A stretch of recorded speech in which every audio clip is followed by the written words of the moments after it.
Home ownership was always the way out, a promise that if you bought a house, you would build a future. But something is broken. Mortgage rates have soared, yet prices refuse to fall. That is not market logic. That is a new game, one where BlackRock and its imitators quietly erase $4 trillion in family equity, outbidding buyers and locking entire streets into rentals that may never come back on the market. It is not just your wallet at stake, it is the dream, and by 2026, this plan kicks into overdrive. The official story says it is just supply and demand, but when did the rules change, and who rewrote them in their favor? Housing has always followed a simple formula. When borrowing costs rise, prices fall. But today, that equation is broken. Mortgage rates have climbed to levels not seen in 2 decades, yet the cost of a home has not budged. Median sale prices in the US now hover above $420,000, even as the average 30-year fixed mortgage sits above 7%. In the past, a spike like this would have forced sellers to lower their asking price. Instead, homes linger on the market, but prices hold firm, sometimes even ticking upward. The official explanation blames a lack of supply or claims that too many millennials are chasing too few homes. But the numbers tell a different story. In cities like Atlanta and Phoenix, the share of homes bought with cash has surged. In certain zip codes, up to 30% of all home sales are now closed without a mortgage. These are not retirees downsizing or parents buying for their kids. The buyers are faceless LLCs, shell companies, and investment funds. They do not haggle. They do not wait for inspections. They simply wire the money and close the deal, often before a family can even schedule a viewing. This new breed of buyer is indifferent to interest rates. For them, a spike in borrowing costs is not a hurdle. It is an advantage. As ordinary families get priced out by higher monthly payments, these cash-rich players face less competition. The result is a market that looks frozen on the surface, but beneath, ownership is quietly changing hands. For decades, home equity was the safety net of the American middle class. It paid for college, covered emergencies, and made retirement possible. Now, that safety net is being cut away, one cash offer at a time. The old rules, save for a down payment, locking in a low rate, and building wealth over time, no longer apply. Instead, families are left watching as their shot at ownership slips further out of reach, replaced by a system that rewards speed, scale, and anonymity. If rising rates are not cooling the market, and if ordinary buyers are losing ground, someone else must be winning. The question is no longer why homes are unaffordable, but who benefits from keeping them that way. BlackRock, Vanguard, and State Street are not household names for most Americans, but their fingerprints are all over the housing market's transformation. These firms sit at the top of the financial food chain, managing trillions of dollars in retirement funds, pensions, and exchange-traded funds. Through a web of funds, trusts, and public companies, they funnel money into the single-family rental business. The actual landlords with the keys are operators like Invitation Homes and American Homes. For rent, giants in their own right, each holding tens of thousands of houses. But behind every deed is a stack of paperwork, and behind that paperwork is a flow of capital managed by these asset managers. It is important to draw a line here. BlackRock is not Blackstone. Blackstone made headlines after the 2008 crash by buying up foreclosed homes in bulk and launching the single-family rental boom.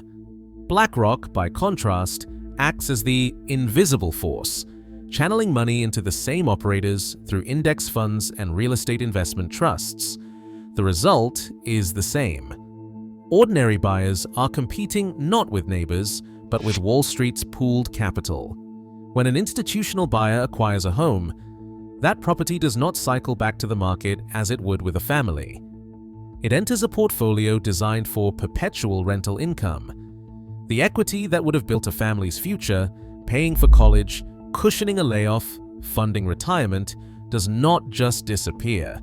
It is siphoned off and locked in a vault, never to circulate in the hands of the middle class again. This is what some analysts call equity deletion. The home's value is no longer a tool for generational wealth. It becomes a line item on a quarterly report measured by yield instead of memories. The harm is not just personal. Every time a starter home leaves the owner-occupied market, a rung disappears from the ladder of upward mobility. In cities like Atlanta and Phoenix, entire neighborhoods have shifted from blocks of homeowners to rows of rental properties. The names on the mailboxes change, but the ultimate owner is a spreadsheet. The dream of building equity, of turning monthly payments into a legacy, fades into the background, replaced by the cold logic of asset management. This is not a glitch in the system. It is the system itself, operating exactly as designed. The disappearance of home equity from the hands of families is not an accident or a temporary blip. It is the result of deliberate strategies executed through layers of funds and subsidiaries, all engineered to maximize return by minimizing the chance that a home will ever be owned by someone living in it. The game is simple. The more homes that are captured, the less equity is available for the next generation. What is lost is not just a house, but the foundation of the American dream. A family finds a listing, calls their agent, and lines up a Saturday showing. But by the time they arrive, the house is already pending. The offer that won was not just higher, it was faster, more certain, and impossible to beat. This is the new normal in cities like Atlanta and Phoenix, where up to 30% of homes change hands without a mortgage, and most of those deals close in days, not weeks. The secret weapon is not a friendly handshake or a heartfelt letter to the seller. It is an algorithm, scraping the MLS every hour for homes that look even slightly undervalued, probate sales, recent divorces, missed mortgage payments. Once a match is found, the system triggers an all-cash offer, sometimes within a single business day. No inspection delays, no bank approvals, no financing contingencies. For a seller, it is the difference between waiting 45 days for a family's loan to clear or getting money in the bank by next Friday. The old process of open houses, negotiations, and back and forth over repairs has been replaced by a cold, relentless machine. Sellers, battered by headlines about rising rates and falling demand, are primed to take the sure thing. They accept the offer that guarantees a quick close, even if it means selling to a company instead of a neighbor. For families, the race is lost before it even begins. By the time they schedule a tour, the home is already off the market and locked up in a portfolio. This is not just about speed, it is about certainty. Institutional buyers do not care about interest rates, and they do not pull out at the last minute. They wire funds in full, sometimes sight unseen. The average closing time for these buyers is less than 2 weeks. Compare that to the 30 to 45 days required for a traditional mortgage. In a hot market, that gap is fatal. The system is rigged to reward whoever can move the fastest, and families simply cannot compete with a billion-dollar war chest and automated decision-making. The tech behind this is not science fiction. It is the same logic that powered iBuyers like Opendoor and OfferPad, companies that once promised to buy your house in a click. Now the same tactics are being used at scale by rental giants, scanning listings and deploying cash offers in hours. The difference is these homes are not flipped back to families. They are taken off the market and converted into permanent rentals. The tools may be invisible, but the results are everywhere. Neighborhoods filling up with renters, for sale signs replaced by keypads and corporate logos. For the ordinary buyer, the experience feels like chasing a ghost. The house is there 1 minute and gone the next. The only thing left behind is the sense that the rules have changed and the deck is stacked against anyone who just wants a place to call home. To understand why Wall Street is so hungry for single-family homes, you have to think like an investor. A pension fund manager in New York is not thinking about backyards, school districts, or the smell of fresh paint. They are thinking about yield. In the old days, if you wanted steady income, you bought government bonds. 10 years ago, a US Treasury might have paid 4%, safe and predictable. But after years of near-zero interest rates, that same bond now barely cracks 2%. For a fund managing billions of dollars, that is not enough to meet obligations. They need something better. Enter the cap rate, the cold math that turns a home into a revenue stream. The formula is simple. Take the annual rent, subtract expenses, and divide by the price of the property. If you buy a $400,000 house and clear $20,000 a year after costs, that is a 5% cap rate. In today's market, institutional buyers are targeting cap rates between 4% and 6%. That is higher than most bonds, and the kicker is that rent tends to rise with inflation. If prices go up, so do rents, and the yield keeps pace. For investors, that is the holy grail: recurring, inflation-protected income.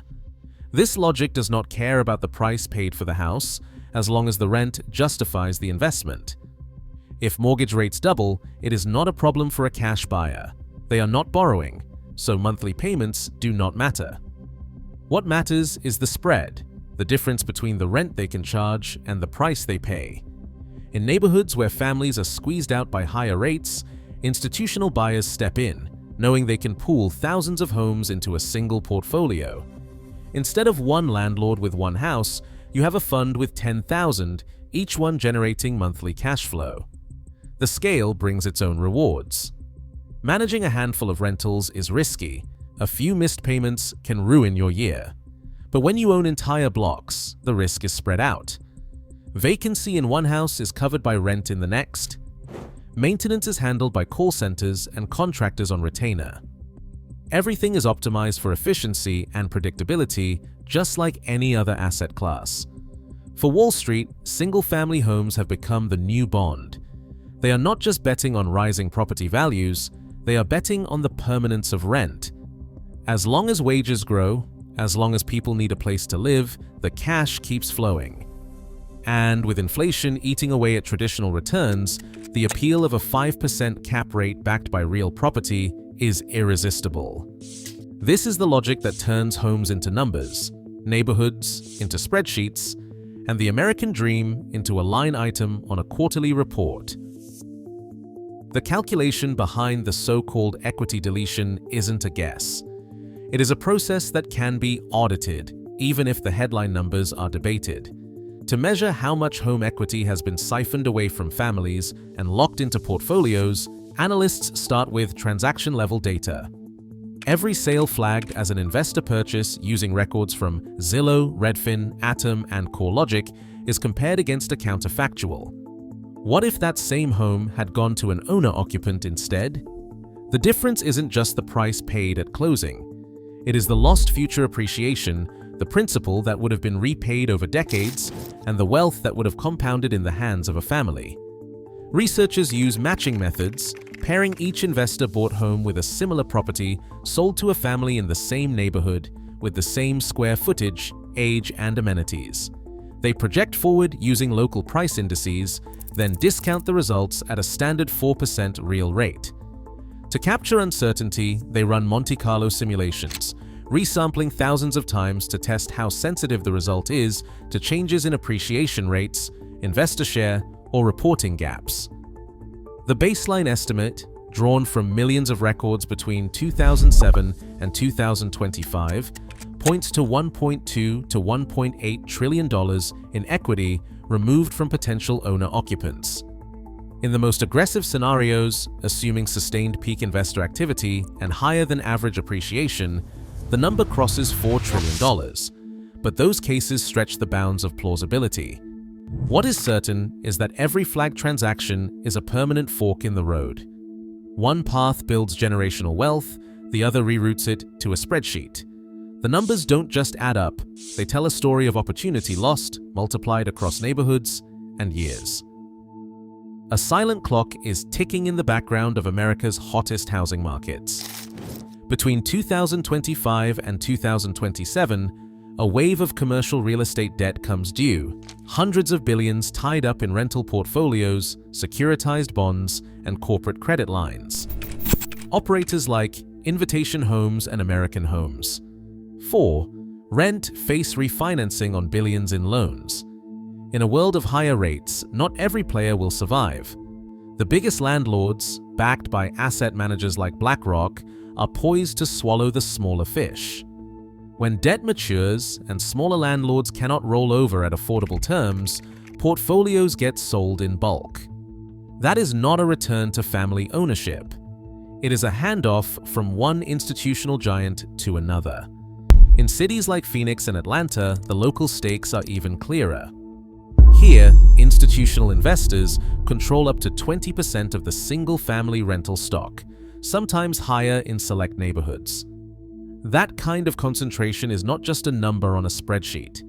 It means that in entire zip codes, a handful of companies decide who rents, how much they pay, and whether a property will ever be for sale again. In 2024, Phoenix rents jumped more than 4% in a single year, even as new rental supply came online. The pressure is not easing, it is building, locked to the rhythm of the debt calendar. The 2026 horizon is more than a date. It is a pressure point, a moment when the math of Wall Street collides with the reality of Main Street. As the debt wall approaches, the odds tilt further away from families and toward the permanent landlord class. The outcome will shape who controls America's neighborhoods for decades to come. Today, Wall Street owns more homes than ever. Nearly 1 in 5 homes are sold to investors in some cities. As algorithms write the rules, ownership slips further from ordinary hands. What's at stake is not just property, but the foundation of middle-class security.